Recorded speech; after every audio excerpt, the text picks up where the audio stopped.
গরমের পর ফাইনালি আজকে মুষলধারে বৃষ্টি হচ্ছে, তাই আমি একটু আমার বাসার ছাদে গিয়ে একটু বৃষ্টির ফিল নিচ্ছিলাম আর ভাবতেছিলাম আজকের এই বৃষ্টির দিনে যদি একটু খিচুড়ি না রান্না করি তাহলে বৃষ্টির দিনটাই তো বৃথা যাবে। সেই ভাবা সেই কাজ, বাসায় এসে স্টার্ট করে দিলাম লেটকা খিচুড়ি রান্না করা। এই লেটকা খিচুড়িটা রান্না করবো আমি আমার আম্মুর স্টাইলে, আম্মু যেভাবে রান্না করে। তো তার জন্য আমি 1 কাপ মতো ইয়েলো কালারের ডাল একটু ভেজে নিচ্ছিলাম, বাট এই ডালটার আমি নাম জানি না গাইস, তোমরা জানলে আমাকে একটু কমেন্টে জানিয়ে দিও।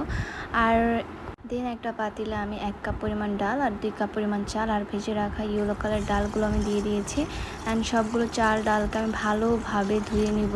দেন একটা প্যানের মধ্যে আমি কিছু পরিমাণ তেল নিয়েছি, অ্যান্ড তেলের মধ্যে আমি দিয়ে দিচ্ছি কিছু পরিমাণ পেঁয়াজ কুচি আর কিছু স্লাইস করে কেটে রাখা মরিচ কুচি, কিছু রসুন, কিছু ডাল পাতা দিয়েছি। এখন এগুলো আমি ভালোভাবে ভেজে নিব।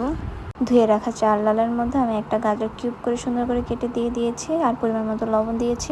আমার বাসায় যত পরিমাণ গুঁড়া গাড়ি বাটি মশলা ছিল সব আমি এই চাল ডালের মধ্যে দিয়ে দিচ্ছি। গাইস, তোমরা তোমাদের বাসায় যত পরিমাণ মশলা থাকে সব এর ভিতরে দিয়ে দিতে পারো। অ্যান্ড দেন ভিজিয়ে রাখা পেঁয়াজ মরিচ রসুন সব এটার মধ্যে ঢেলে দিচ্ছি। গাইস, একটু জিরাও দিয়ে দিয়েছি। এখন সবগুলো উপকরণকে আমি ভালোভাবে মিশিয়ে নিব। দেন আমি এটার মধ্যে যত ইচ্ছা আমার যত মন চায় আমি তত পানি দিয়ে দিয়েছি। গাইস, আপনারাও আপনাদের মন মতো এখানে পানি দিতে পারেন। এখন আমি পাতিলটাকে বসিয়ে দিয়েছি চুলায় রান্না হওয়ার জন্য।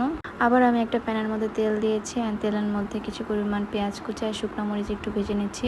খিচুড়িটা 20 মিনিট কুক হওয়ার পর আমি এই মিশ্রণটা ঢেলে দিব। আর এই তো আমার রেডি হয়ে গেছে লেটকা খিচুড়ি। আমি একটা ইলিশ মাছ তো ভেজে নিয়েছি কারণ আমি শুকনো খিচুড়ি খেতে পারবো না দেখা।